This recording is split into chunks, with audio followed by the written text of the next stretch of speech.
uma região escarpada no fim do mundo. Em 1520, quando Fernão de Magalhães alcançou o extremo sul da América do Sul, ele viu à distância as fogueiras dos índios queimando na praia. Ele deu ao lugar o nome de Tierra del Fuego, a Terra do Fogo. Agora, como antes, os elementos estão em guerra sobre a paisagem escarpada no Cabo Horn. Tempestades de neve caem e furacões arremessam ondas gigantescas contra a praia. É comum ver as 4 estações em um único dia.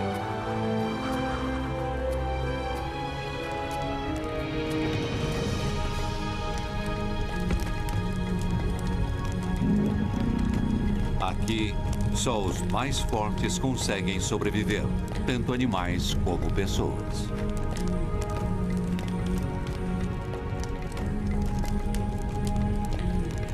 Durante milhares de anos, eles viveram numa harmonia surpreendente. Os diversos mitos e lendas dos antigos índios da Terra do Fogo são testemunhos disso.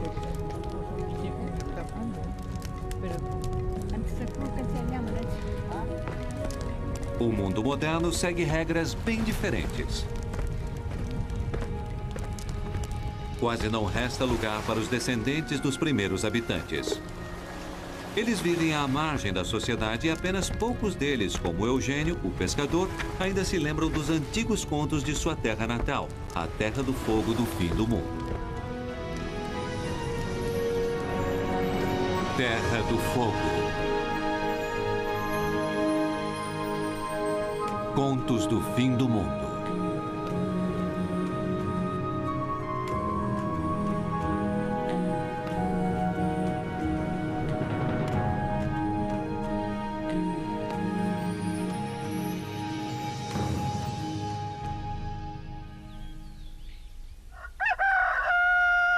As fogueiras que deram nome ao lugar estão quase extintas.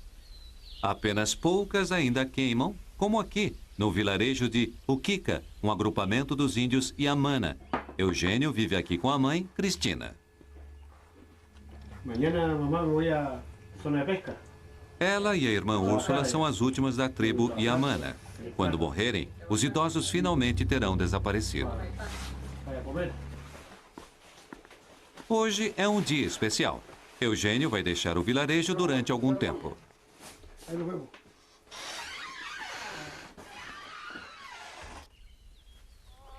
Úrsula também acordou e está bem desperta. Mesmo ela tendo mais de 70 anos, ela continua bem ativa. Quando Eugênio era pequeno, ela lhe contou muitas histórias da terra de seus ancestrais. Olá, Eugênio. Olá, Úrsula, como está?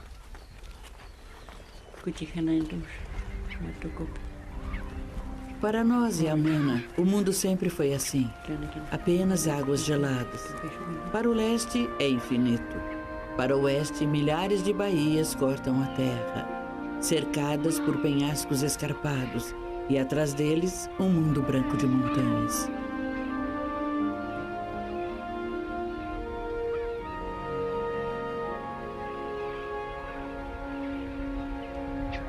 As águas nunca são paradas. Às vezes são cinzentas e opacas. Outras vezes, calmas e claras.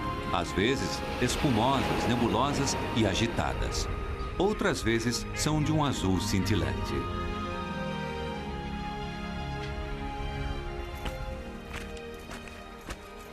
Os Yamana chamaram estas águas de Onachaga. Na língua dos colonos de hoje, é o Canal de Beagle, nome dado por causa do primeiro navio que descobriu esta passagem através do labirinto de milhares de ilhas. Eugênio e seu irmão, Juan, carregam o barco com armadilhas e caranguejos para a temporada de pesca que chega.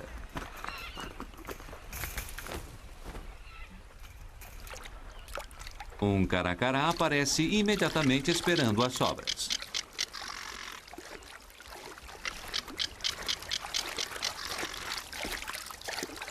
Os pescadores vivem exatamente do mesmo modo que seus antepassados índios. Quando os Yamana se estabeleceram nesta terra ao longo do Canal de Beagle há quase 9.000 anos, eles notaram rapidamente as oportunidades oferecidas pelo mundo das águas e tornaram-se marinheiros e construtores habilidosos de barcos.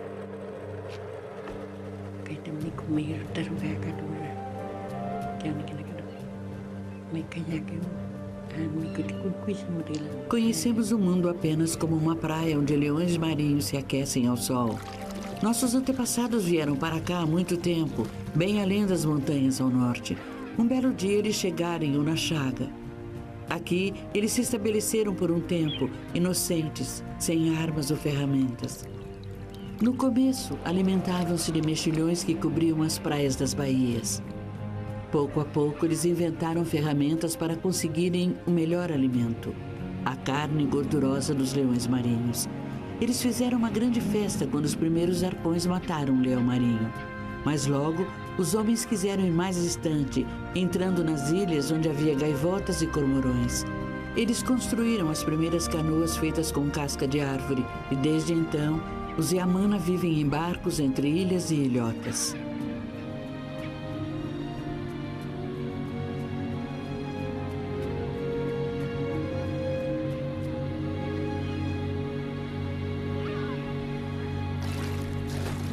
Nos tempos antigos, os índios realmente caçavam aves marinhas. Hoje, as aves não têm o que temer.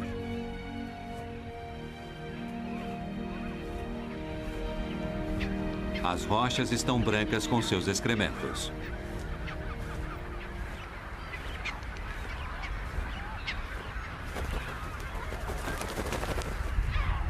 O tufo de penas em sua cabeça e os olhos azuis identificam o cormorão imperial. Na época de acasalamento, eles precisam achar um local adequado na colônia e se ocupam procurando materiais que eles trazem lá do continente para fazer o ninho. Alguns deles não se incomodam com a viagem. Eles simplesmente ajudam uns aos outros enquanto seus vizinhos estão ausentes. As pequenas gaivotas também tiram vantagem da confusão e pegam tudo que conseguirem carregar.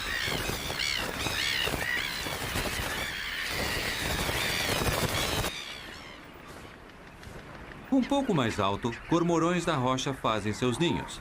Diferente de seus primos, eles têm olhos vermelhos ou, pelo menos, é o que parece à primeira vista. Os pássaros procuram locais para fazer os ninhos nas paredes rochosas escarpadas e parecem ver algo suspeito em seus vizinhos. Em pouco tempo, as brigas começam entre eles. Para Eugênio e Juan, os pássaros não passam de companhias na viagem enquanto eles seguem para a área de pesca.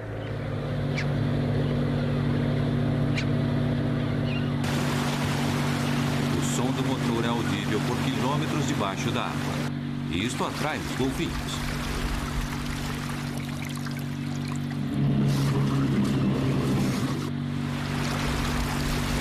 Eles estão caçando pequenos cardumes de peixe. Bandos de andorinhas do mar perseguem a mesma presa. Há muitos peixes nas águas ao redor da Terra do Fogo. Elas fornecem uma boa renda para o Chile e a Argentina, os governantes conjuntos das ilhas.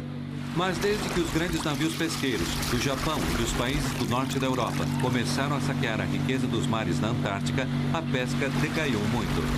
A pesca excessiva nos mares do sul tem sido um problema há muitos anos. Hoje, o mar está calmo. Em setembro, o longo inverno na Terra do Fogo chega finalmente ao fim.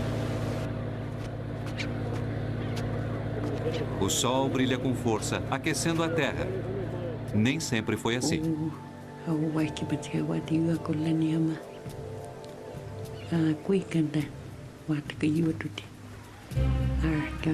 Entre os primeiros colonizadores em nosso mundo estavam Turualim e o filho Lern. Os dois eram homens fortes e poderosos, mas muito diferentes. Lern era um homem bom e todas as mulheres ficavam encantadas com sua beleza. Turualim, ao contrário, era um homem detestável. Ele gostava de machucar qualquer um que pudesse. Desprezado por todos, ele foi para o céu e se transformou no sol. Com seus raios poderosos, ele chamuscou o topo das montanhas para que as árvores não pudessem mais crescer lá. Ele fez o mar ferver. Assim, ele estaria sempre agitado. Um dia, as mulheres que detinham o poder naquela época uniram-se contra ele. Tarualim fugiu e hoje é uma estrela distante sem nenhum poder sobre a terra. Depois disso, Lern tornou-se o governante. Os Yamana apreciam seus raios quentes quando ele aparece no céu. As mulheres o adoram e os homens o veneram. Juan olha para o céu com um olhar crítico. Ele é um pescador experiente e sabe que o tempo pode mudar rapidamente. Até agora, os dois fizeram um bom progresso e alcançaram seu objetivo no canal de Beagle. Agora, eles devem colocar as iscas nas armadilhas.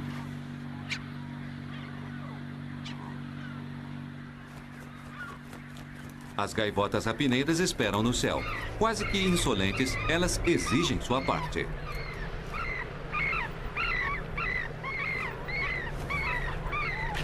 Durante semanas ainda, Juan e Eugênio vão morar aqui na água. Eles aproveitam a temporada de pesca para sustentar modestamente suas famílias. Seus métodos são relativamente simples e não se comparam com os barcos pesqueiros de alta tecnologia.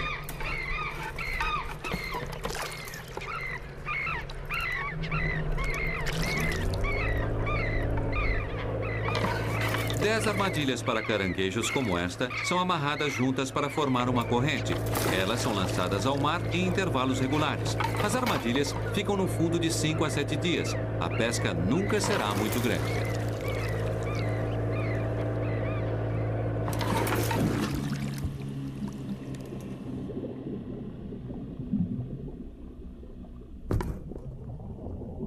O cheiro da isca atrai leões marinhos.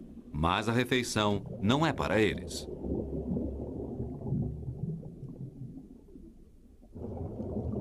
Os pescadores locais se especializaram em pegar caranguejos-rei, e alguns deles chegam a ter 1 metro de comprimento. Eles precisam trocar a pele encoraçada sempre que ela fica muito apertada. Até que a nova pele endureça, eles ficam completamente indefesos e sensíveis a qualquer distúrbio. Durante esta época, a pesca é totalmente proibida. Agora o caranguejo está à procura de alimento. Como um oportunista, ele não é particularmente exigente.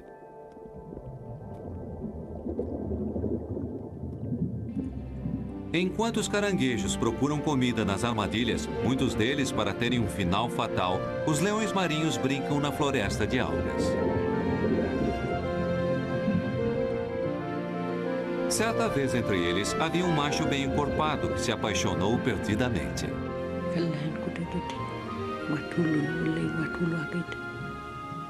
A Raivelven, um macho do sul, se apaixonou por uma moça, mas seu amor não era correspondido.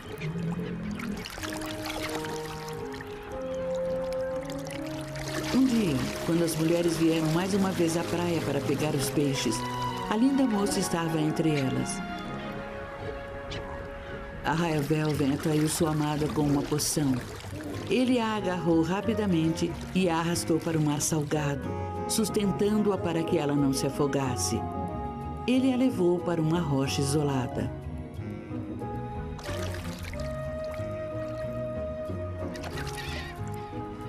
Quando as mulheres viram que ela havia sumido, contaram ao irmão da moça. Imediatamente todos partiram para buscá-la, até que um dia eles acharam a irmã dele junto com o leão marinho. Mas a Raivelven já havia conquistado o amor da moça, que não mais quis voltar. Mais tarde, ela também se tornou um leão marinho e lhe deu muitos filhos.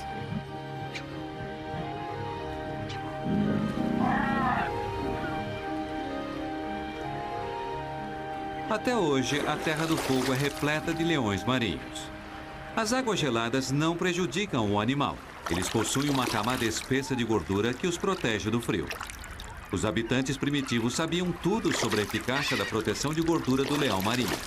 Eles esfregavam a gordura no corpo.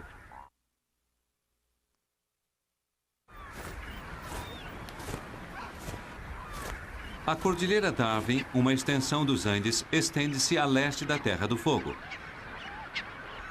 Áreas de baixa pressão formam-se continuamente através dos canais estreitos, fiordes e vales.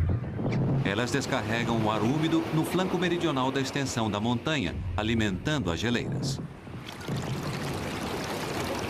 Ao norte, pelo contrário, sob a influência dos ventos mais quentes e secos, as geleiras estão continuamente recuando. Entre a área subtropical de alta pressão e a frente polar do sul do Pacífico, formam-se ciclones. Este é o local de nascimento destes ventos notórios. Uma rápida sequência de frentes quentes e frias encontram-se entre as montanhas e desencadeiam tempestades neste canto do mundo.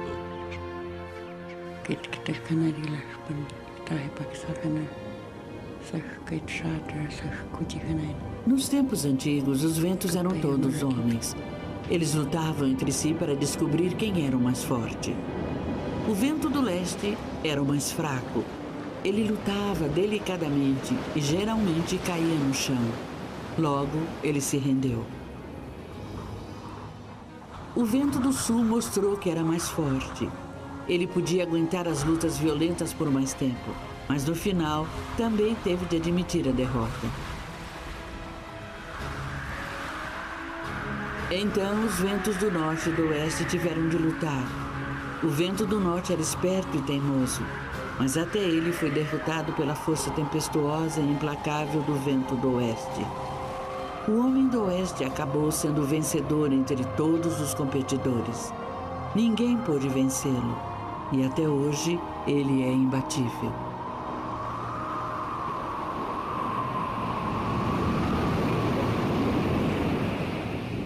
Em mares tempestuosos, um pequeno barco de madeira é o brinquedo das ondas. Para Eugênio e seu irmão, é um lugar muito perigoso para estar. Eles não teriam chance na água a 4 graus centígrados. Um pequeno vazamento no casco decide a questão.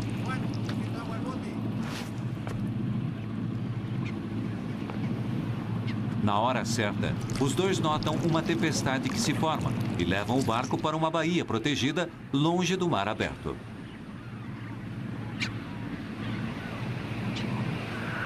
A tempestade quase os pegou na frente das ilhas Wollaston, em cuja ponta está o famoso Cabo Horn.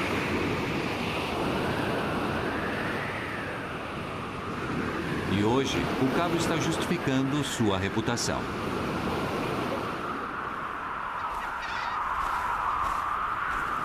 Para Eugênio, é um momento nostálgico atracar aqui, mais uma vez, depois de tantos anos. Quando era jovem, ele foi ao Cabo Horn com alguns amigos num barco a remo durante 25 dias de aventura irresponsável. Hoje, ele é mais cuidadoso. Ele só quer achar um pedaço de madeira para fazer reparos de emergência no barco.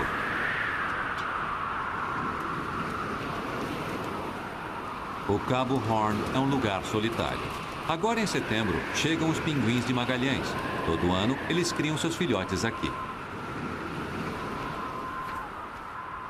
Essas aves passam 80% de suas vidas na água. Elas vão para a terra apenas na temporada de acasalamento. Antes de mais nada, elas procuram um local de abrigo. Algumas já encontraram um e estão ocupadas limpando o local. Outras procuram materiais para o ninho, mas no território de outra. E isso significa problema.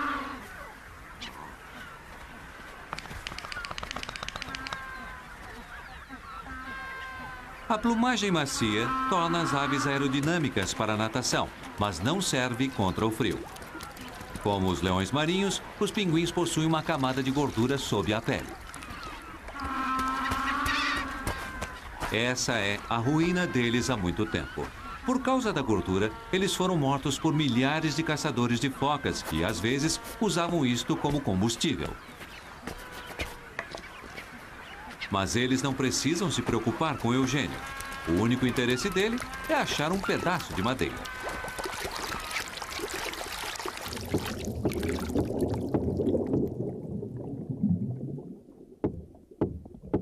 E isso funciona para um reparo temporário. As tempestades do Cabo Horn são temidas pelos pescadores até hoje.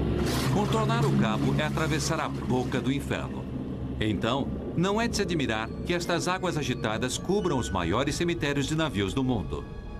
Este foi o final da jornada para muitas embarcações e muitos velhos marinheiros encontraram seu local de descanso nestas águas geladas.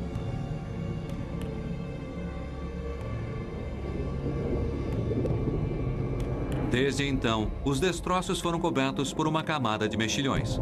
Os mexilhões não eram apenas alimento para os Yamana. Suas extremidades afiadas também eram usadas como ferramentas.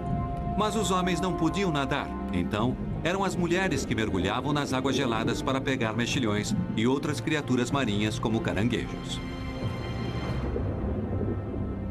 Hoje, a ruína dos caranguejos são as armadilhas dos pescadores.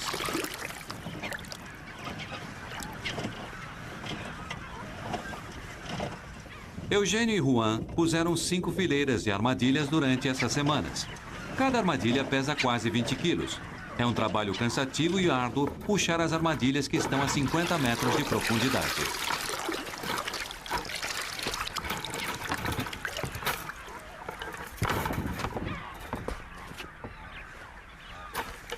Eles vão ganhar apenas $3 por quilo de carne de caranguejo. Os maiores são os mais valiosos. As pessoas da região não vão ganhar uma fortuna com esta pescaria. Durante muito tempo, as águas ao redor do Cabo Horn sofreram com a pesca excessiva.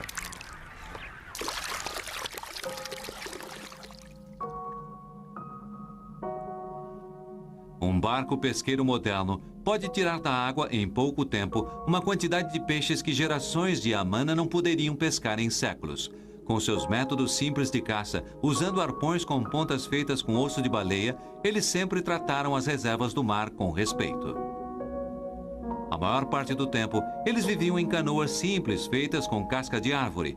As famílias encontraram abrigo em cabanas naturais na praia.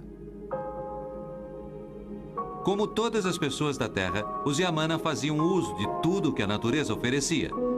Eles misturavam cores da terra e plantas com as quais se adornavam. Eles construíam suas cabanas de galhos, folhagens e peles de animais e teciam cestas e outros objetos com junco. Eles viviam da natureza e com a natureza.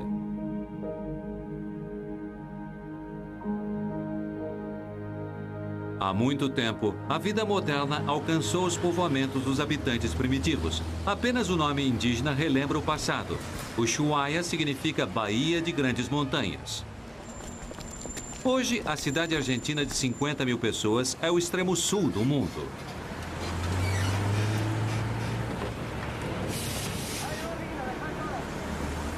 Na enseada, o portão para a Antártica, navios de fábrica se reúnem diariamente.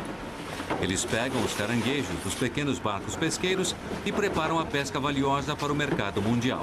Apenas ocasionalmente, um deles consegue escapar.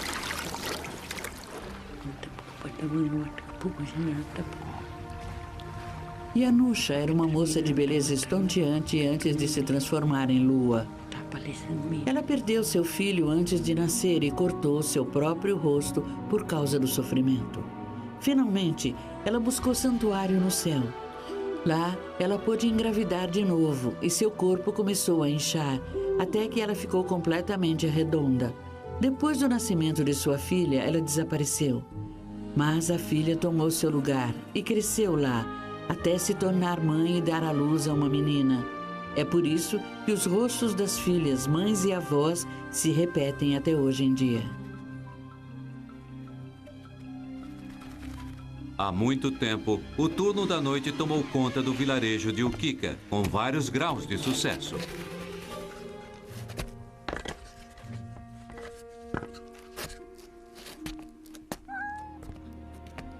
Cristina e Úrsula geralmente passam as longas noites juntas. Elas contaram aos seus filhos a história da lua, da eterna continuidade através da avó, mãe e filha. Para as duas e o primo, isto chega ao fim. Elas são, sem dúvida, os últimos Yamana vivos. Seus filhos não têm pais índios.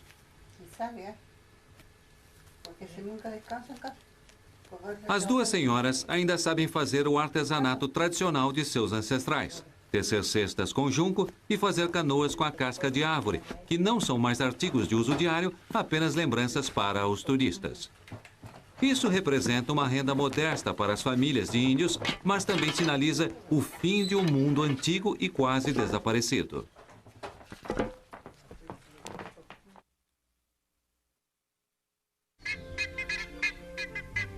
Os ibis retornaram à Terra do Fogo. Para os índios, estas aves sempre foram as mensageiras da primavera, anunciando um tempo melhor. Eles chamam esta temporada de Iacaquise, época dos ovos.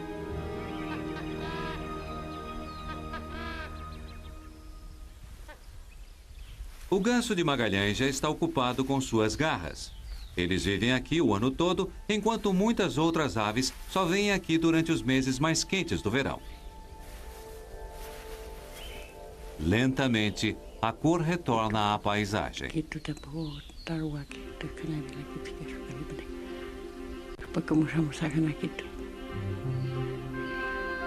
O orgulho e a alegria do chefe de uma tribo do norte era sua filha, Calafate.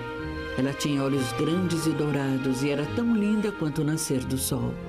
Um dia, um jovem veio do sul e os dois se apaixonaram à primeira vista. Eles sabiam que suas tribos eram contra o casamento. Mesmo assim, eles ficaram juntos e viajaram para o sul. O pai, enfurecido, ordenou ao feiticeiro que transformasse sua filha, mas sem que ela perdesse a beleza de seus olhos. Então, Calafate foi transformada em arbusto, e toda a primavera, seus lindos olhos podem ser vistos na forma de flores douradas.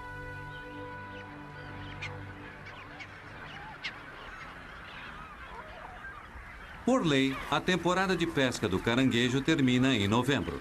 O fim da temporada serve para proteger a população de caranguejos-rei. Para os pescadores da região, este é o início de uma época difícil, sem nenhuma renda estável. A maioria deles aceita empregos esporádicos para se sustentar.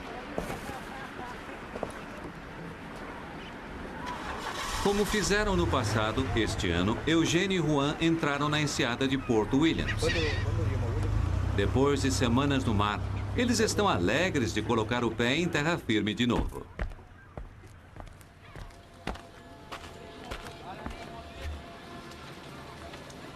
A base naval de Porto Williams foi criada em 1953, do que era, na época, uma fazenda. Hoje, quase 2.000 homens vivem aqui na capital provinciana chilena. 80% dos habitantes desta pequena cidade tranquila são da Marinha.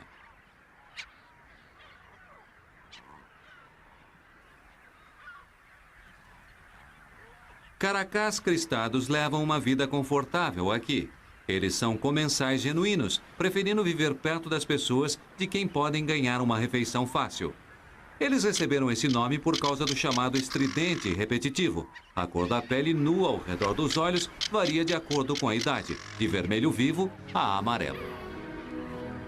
Em um local perto de Porto de Williams está o vilarejo de Uquica. Nos anos 60, o governo chileno estabeleceu os últimos índios da Terra do Fogo aqui. Foi o capítulo final de uma história triste. Embora a posição deles tenha melhorado nos últimos anos, com o tratamento médico melhor e comunicação moderna via telefone e links de satélite, isso não fez nada para ajudar seu isolamento social.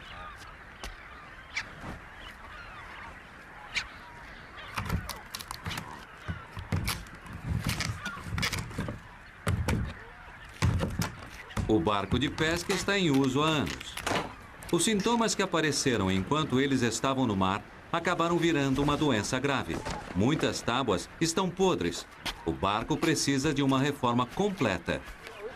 Eugênio passará os próximos 3 meses da temporada que encerrou arrumando o barco.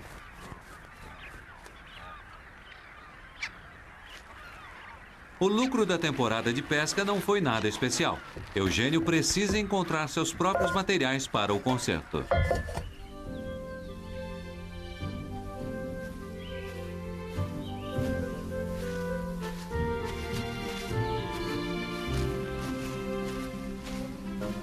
Enquanto isso, o verão chega. O campo está repleto de flores. Insetos zumbem sobre as campinas, ávidos para fazerem uso da breve abundância de alimento. As flores calafate transformaram-se agora em frutos doces. Há um antigo ditado: quem comer esses frutos sentirá saudade da Terra do Fogo, a terra dos jovens amantes, e sempre voltará.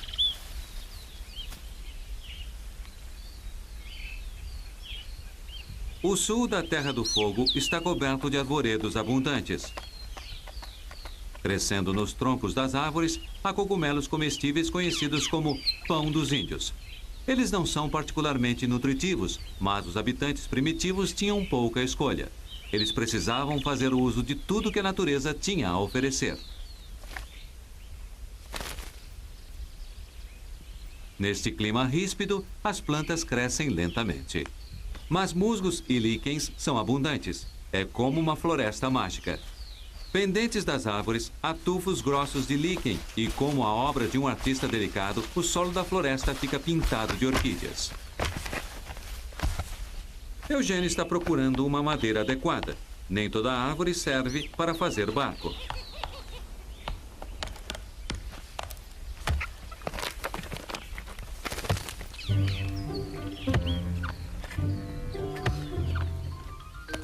Ao redor dele, outros carpinteiros estão ocupados.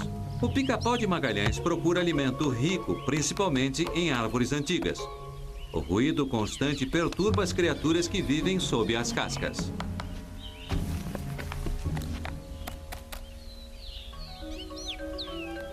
E quem hesita é devorado. As tempestades na metade do verão não são raras aqui, na extremidade da Terra. Uma queda repentina na temperatura traz vendavais da Antártica, com queda de neve e granizo. Tudo é causado pela antiga batalha entre o Norte e o Sul.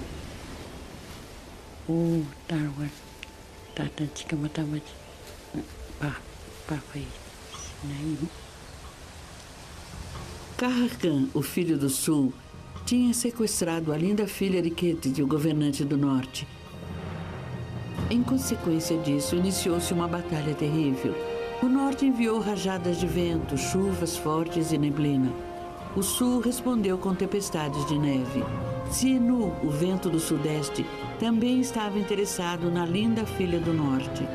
Mas ele não era páreo para nenhum dos outros. Ele cantarolava sua canção silenciosa apenas quando fazem uma trégua, e até a Kainik, o arco-íris, foi arrastado para a batalha interminável. Por isso, ele aparece sempre curvado até hoje em dia. Durante a tempestade, a gansa de Magalhães vigiou cuidadosamente sua ninhada. Agora, a mãe ganso está impaciente. Ela está com fome.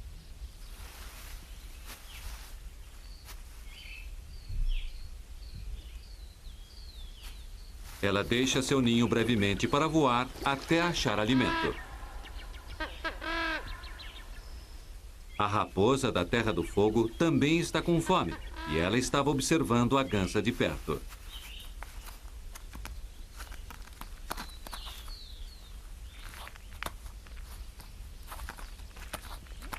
Mas um ladrão de ovos deve ser rápido.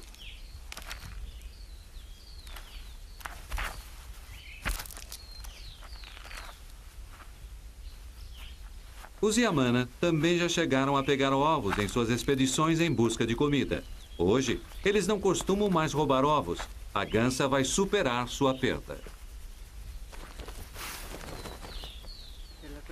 As mulheres idosas vêm aqui colher mais material para o artesanato.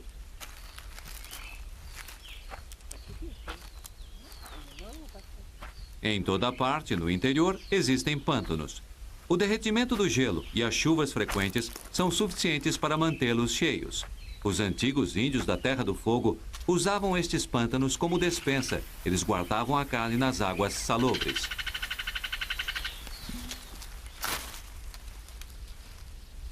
Aqui cresce o junco, um caniço duro e inquebrável, o material ideal para cestas, cordões e cordas.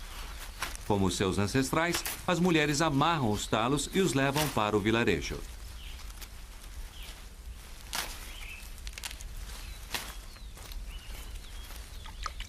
Numa lagoa ali perto, há cardumes de pequenos peixes. É um paraíso genuíno para garças e outras aves.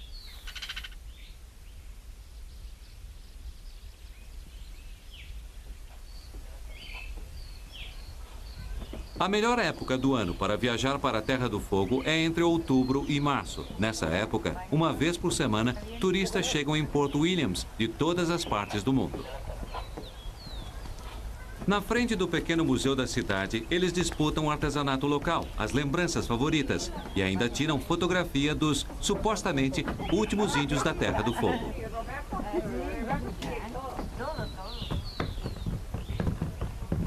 O museu leva o nome de um homem importante que viveu aqui durante um curto período por volta de 1920.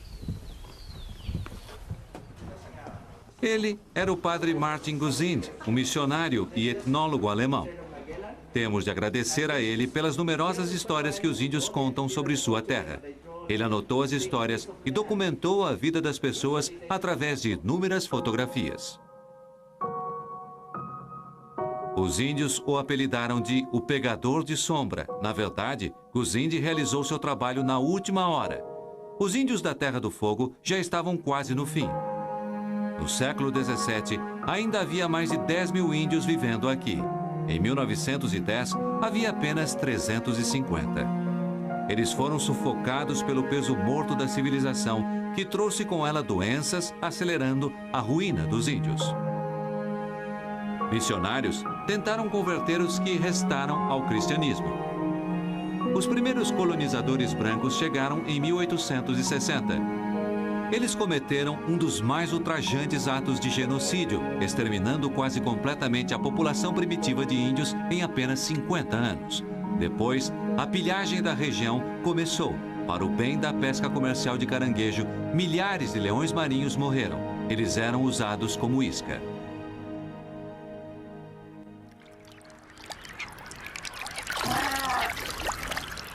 Hoje, a espécie é protegida. Os leões marinhos podem criar seus filhotes sem preocupação.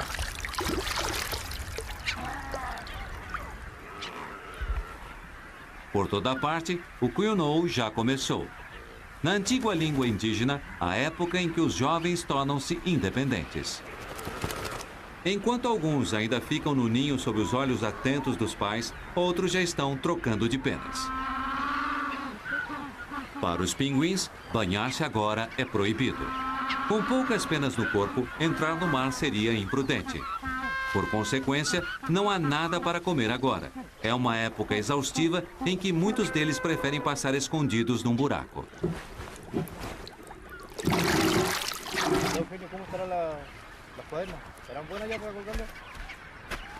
Enquanto isso, todo o material necessário para a construção está pronto. A madeira foi fervida durante várias horas num tubo de aço cheio de água. Isto torna a madeira flexível para que ela se curve, encaixando-se no casco do barco.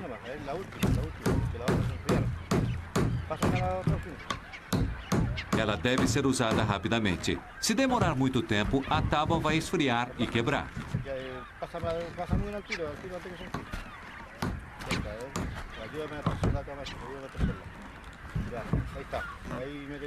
Dessa forma, todas as partes da estrutura do barco serão substituídas aos poucos.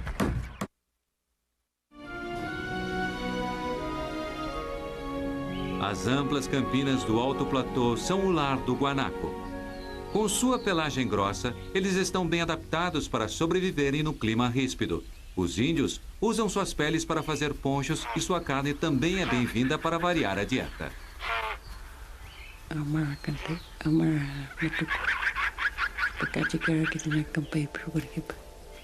Antigamente, Iowen, o guanaco, vivia próximo dos humanos. Como seus parentes, ele era muito curioso e queria ficar com eles o tempo todo. Isso era conveniente para as pessoas, porque elas precisavam da carne. Sempre que um guanaco se aproximava, elas o matavam. Iowen ficou surpreso quando alguns deles não voltaram. Naquela época, Vaz, a raposa, era amiga dos guanacos. Vaz era esperta e sabia perfeitamente o que estava acontecendo com os guanacos. Então ela disse a Iowen: "Você não sabe o que aconteceu com seus parentes?" "Não, todos os meus esforços para descobrir foram em vão", ele respondeu. "Então eu vou lhe contar", disse a raposa. "Os homens os mataram. Fique bem atento e não se aproxime das cabanas deles de novo." O guanaco ficou muito triste, mas fugiu para bem longe e evitou todas as pessoas depois desse dia até hoje. No século XIX, novos colonizadores começaram a usar estas pastagens. Os animais de pasto que trouxeram com eles eram presas mais fáceis para os índios do que para os animais selvagens do local. O conflito era inevitável. Os novos governantes começaram uma campanha para dominar não a terra, mas seus habitantes primitivos. Como era costume no Novo Mundo, o único índio bom é um índio morto. Hola, ¿cómo está? Necesito comprar una oveja. ¿Cuánto vale? Atualmente, a lã não vale muito. A tosa é apenas um dos trabalhos sazonais que desapareceram nos anos recentes para os descendentes dos índios. Hoje em dia, a criação de ovelhas é importante apenas para a produção de carne, e é por isso que Eugênio está aqui. Ele combina rapidamente um preço com o fazendeiro. Logo, ele irá comemorar o término do trabalho em seu barco com uma bela carne assada.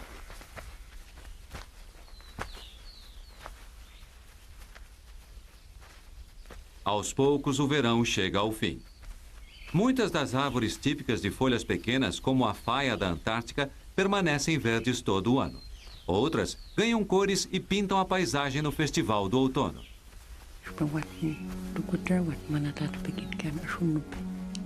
Há muito tempo, um jovem queria provar que era adulto. Naquela época, as árvores desta terra ainda mantinham suas folhas o ano todo. O jovem foi passar vários dias na floresta, mas ele ficou lá tanto tempo que todos pensaram que ele tivesse morrido.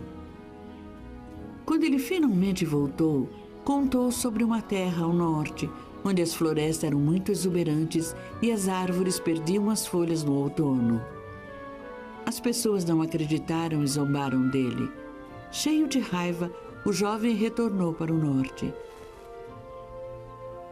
Ele só voltou no outono, transformado num papagaio com penas verdes nas costas e vermelhas no peito. Assim que ele pousou em uma árvore, as folhas dela ficaram vermelhas e caíram no chão. Isto assustou as pessoas, porque elas pensaram que todas as árvores tinham morrido. Então o jovem zombou delas e rindo profetizou: na primavera as folhas vão voltar. Desde então, as florestas mudam de cor no outono e muitas das árvores perdem suas folhas.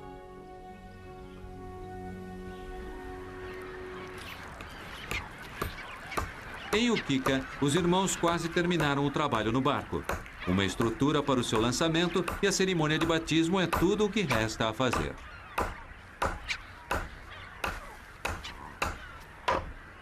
Logo, El Terrible, o Terror, vai navegar mais uma vez no canal de Beagle.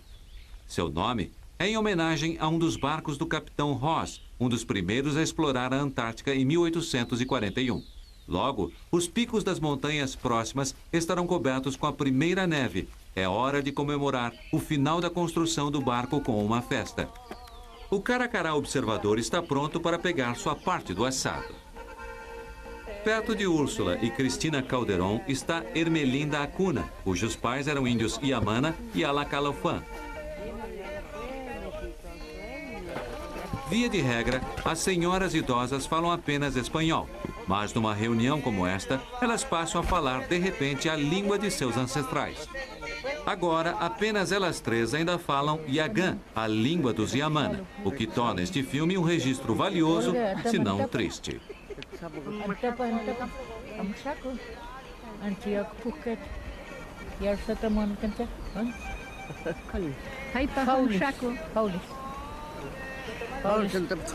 Quando Charles Darwin partiu para a extremidade da Terra com seu navio, o Beagle, ele ficou horrorizado ao ver os habitantes primitivos. Ele os descreveu como criaturas perversas e canibais. Ele nunca havia visto pessoas mais primitivas. O julgamento errôneo e fatal do famoso naturalista foi corrigido pela primeira vez pelo trabalho de Martin Guzindi, 100 anos depois. Ele entendeu as conquistas deste povo, sua cultura e, acima de tudo, sua linguagem complexa, através da qual transmitiam suas histórias e mitos de geração para geração. Tudo isto reflete o forte laço entre estas pessoas, os elementos e a natureza.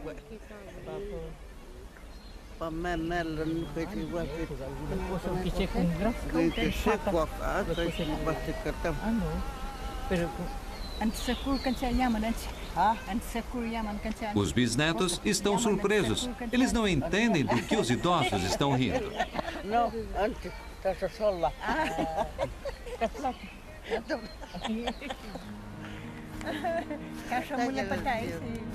Por mais de 9.000 anos, os idosos existiram aos extremos desta terra.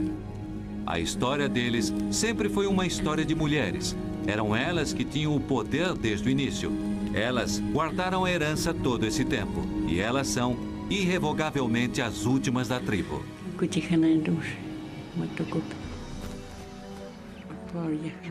Certa vez, Lern, o Homem-Sol, decidiu que deveria haver terra e animais marinhos. Naquela época, as mulheres governavam a terra e os homens eram dominados por elas. Mas elas só podiam manter seu poder com o veneno. Quando Lern descobriu o que estava acontecendo, ele perseguiu as mulheres até o mar e as transformou em animais do mar aberto. Os homens seriam animais da terra. Ele jogou um arbusto sobre alguns deles que ficou preso como a cauda da raposa do sul. Desde aquela época, os homens governam esta terra. Lern subiu para o céu como o sol e brilha sobre a terra desde então. Até Yayata, a força das trevas, mais uma vez subir ao trono.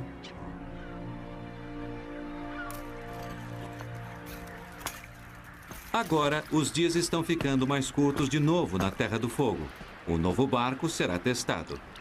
Para Eugênio e Juan, começa a rotina de outra temporada de pesca. A cultura de seus ancestrais está perdida, e nosso mundo é o culpado por isto. Apenas as histórias sobrevivem, os contos da Terra do Fogo, no extremo do mundo.